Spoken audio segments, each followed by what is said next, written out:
हमने ये की कि पिछले ला दे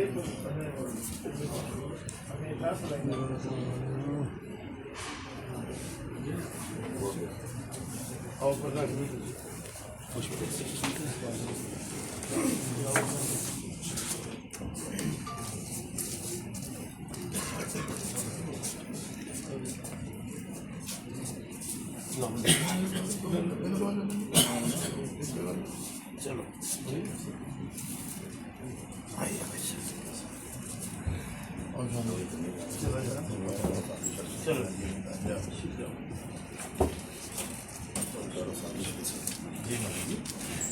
इसका दर्द ये है।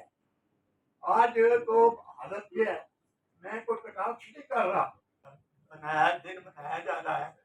अभी सुना थी तो घर में आते थे मेरे ताई जी, उस वक्त वो महिला जो जनसंघ की उनकी अध्यक्षा हुआ करती थी।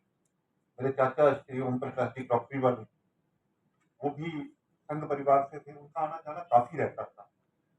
तो तब से ही मुझे लगता है कि 70s से भगवत जी के साथ संबंध रहे। और आज यहाँ जो बड़े परिवार बैठे हैं, ये पूर्णिमा जी बैठी हैं, इनकी माता जी विनोद जी हुआ करती थी, शिव कुमार जी बैठे हैं, चंद्रमोहन जी, तो काफी पुराने परिवार बैठे जिनके साथ संबंध होते रहे। युवा मोर्चा के रूप में भी जब मैं अध्यक्ष था 93 से लेकर के 98 तक, तो शायद ये डॉक्टर ये वरिंदर जी सिंह जी यहाँ बैठे, मेरा एक्सीडेंट हुआ था। उस वक्त चिंता करनी कि किस प्रकार से चमन जी को कह करके इनको अमृतसर जल्दी पहुंचाया जाए क्योंकि बहुत सीरियस हैं।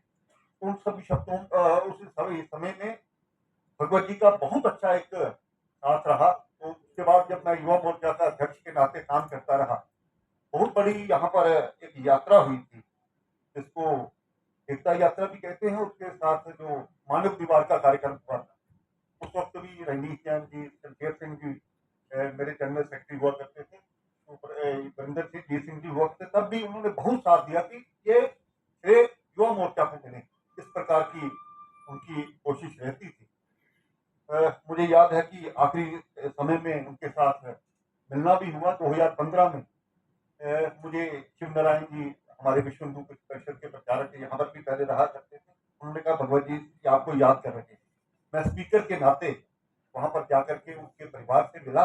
अभी भी मैं उनका नंबर देख रहा था, उनकी एक भाई की बहू हुआ करती थी, उनके परिवार के साथ वहां पर जाने के फोटो भी ढूंढ रहा था, लेकिन वो फोटो मिल नहीं पाई जो भगवत जी के साथ थी। तो कुछ यादें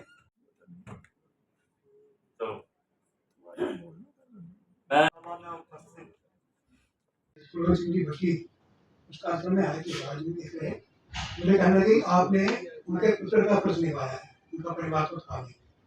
आज यदि मैं समझ रहा हूँ कि प्रभूषण जी ने ही इंस्टीट्यूट दिया होगा, बाकी अधिकारियों का तो आशीर्वाद रहता ही है। तो आज दोबारा उन्होंने उनके पुत्र का फर्ज निभाया, सबको सूचना दी। 100 वर्ष हो गई। 100 वर्ष हमारे संगठन के काम में बड़ा ही महत्वपूर्ण है। इन्हीं दिनों राष्ट्रीय संघ के भी 100 वर्ष हो रहे हैं। मैं समझता हूँ कि जब डॉक्टर हरिद्वार जी के दिमाग में संघ बनाने की या उस विचार की चर्निंग चल रही होगी, मंथन चल रहा होगा, उस समय भगवत जी इस दुनिया में आए। ईश्वर की कृपा हुई, एक स्वयं सेवक आदर्श संस्कृत के बाद प्रचार रहे, वो भगवान ने पहले ही भेज दिए और बाद में संघ से जुड़ गए। भगवत स्वरूप जी अगर आपके नाम का अर्थ समझेंगे तो पूरा लगेगा भगवत स्वरूप ही है। अब देखते हैं हमारे देवता, हमारे ऋषि मुनि, उनके चेहरे पर चाहे वो क्रोध वाले हों, परशुराम जी भी हों, जब साधारण चेहरा उनका होता है तो सौम्य चेहरा होता है, शांति होती है चेहरे के ऊपर। वही चीजें हम भगवत जी के चेहरे में दिखती है।